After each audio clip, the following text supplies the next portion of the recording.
प्यारे साथियों, कोटि कोटि प्रणाम। आपका दिन मंगल में बीते। भगवान की अपार कृपा आप लोगों के ऊपर बनी रहे। प्यारे साथियों, आज मैं थोड़ी सी बात करूंगा हमारे जीवन में मंत्र किस तरह कार्य करते हैं।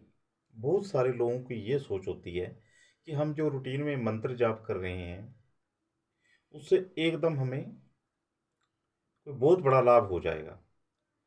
परंतु मैं आपको ये बात कहना चाहूँगा कि वो जो लाभ होता है वो बहुत बड़े स्तर पर होता है। जो रूटीन में मंत्र जाप करते हैं और जो संकल्प लेकर करते हैं, देखिए संकल्प लेकर जब आप करेंगे कोई भी मंत्र जाप, चाहे महामृत्युंजय का मंत्र है, चाहे आप लक्ष्मी का जी का कोई मंत्र ले लीजिए, चाहे श्री सूक्त के पाठ कीजिए, तो अगर आप संकल्प पूर्वक उसको करते हैं, संकल्प का मतलब है हाथ में जल लेकर उस देवता से आपने प्रार्थना करनी कि प्रभु, मैं इन त्रय मंत्रों का जाप या श्री सूक्त के इतने पाठ करने जा रहा हूँ और मैं आपकी अनुमति ये पाठ करने जा रहा हूँ और आपने मेरा साथ देना जिससे कि मेरा कार्य ये संपन्न हो सके। और फिर संकल्प का मतलब ये है कि आपने ब्रह्मचर्य का भी पालन करना है। आपने एक समय भोजन करना है, फलाहार लेके आप अब अगर कठिन व्रत रखकर अगर आप जाप करेंगे तो उसका फल बहुत शीघ्रता से मिलेगा। तब तो वो सिद्धि जो है, वो कार्य जो सिद्ध है, वो आपका हो जाएगा, इसमें कोई संदेह नहीं है। परंतु वो संकल्प पूर्वक और पूरे मनोयोग से अगर आप वो चीज़ करते हैं, एक नियम होता है कि आपने 9 बजे उस पाठ के ऊपर बैठना है, पाठ करना शुरू करना, तो वो 9 बजे ही समय होना चाहिए।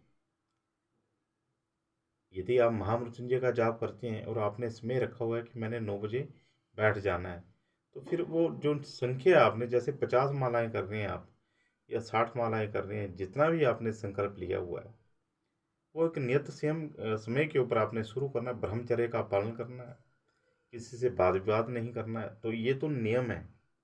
अगर आप, तब तो इसमें तो कार्य सिद्धि। पर जब आप रूटीन में जाप करते हैं, एक आपने नियम बनाया हुआ है कि मैंने रूटीन में भगवान का जाप करना है, भजन करना है, तो उससे आपको क्या प्राप्त होता है।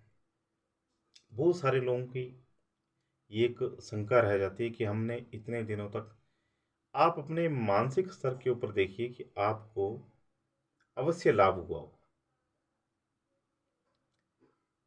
आप उन दिनों में, जिन दिनों में आपने जाप किया होगा, आपका मनोबल कभी टूटा नहीं होगा, आपका आत्मबल कभी खत्म नहीं हो सकता उस समय में।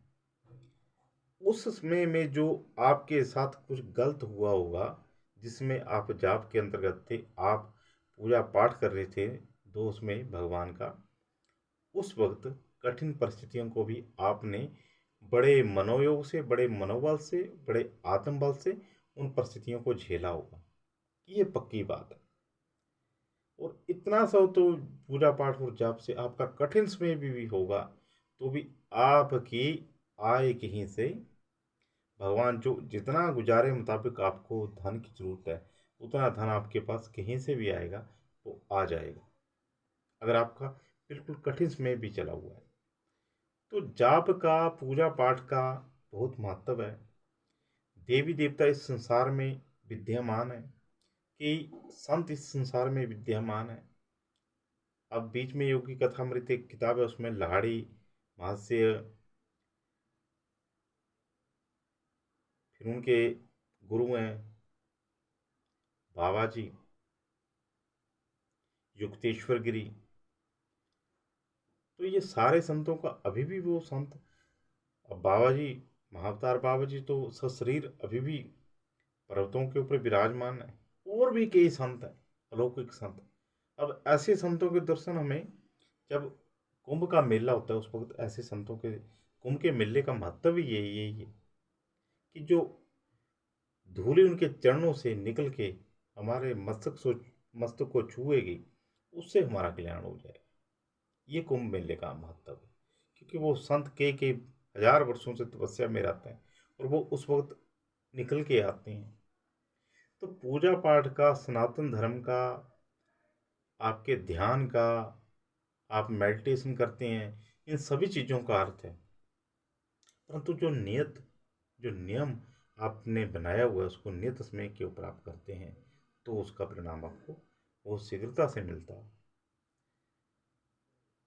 अब जो एक मेडिटेशन करने वाला व्यक्ति है और एक जो मेडिटेशन नहीं करता है, मनमाने ढंग से जीता है, उन दोनों को देख लीजिए, आपको बात करके पता चल जाएगा कि इस व्यक्ति के अंदर शांति कितनी ज़्यादा है, ये परिस्थितियों को कैसे झेल सकता है।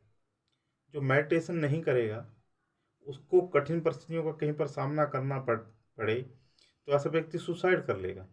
परंतु जो मेडिटेशन करने वाला होगा, भजन करने वाला होगा, वो सुसाइड नहीं करेगा, परंतु उन परिस्थितियों से बाहर निकल आएगा। ये फ़र्क पड़ता है। और जो मेडिटेशन करने वाला है, अच्छे रास्ते का अनुसरण करता है, जब तक भजन करता है, उसका मनोबल, उसके अंदर की शांति, उसकी कोई सीमा नहीं होती है। वो अंदर से शांत होगा, झंझावातों से वो निकल जाएगा और उसे ईश्वर के ऊपर पूर्ण भरोसा होगा। तो भगवान की कृपा होती है, पूजा पाठ का बहुत ज़्यादा परिणाम है, परंतु तो आपके अंदर वो संयम होना चाहिए और वो करने की प्रवृत्ति होनी चाहिए कि आप नियत समय रखें और उस पूजा पाठ को करें।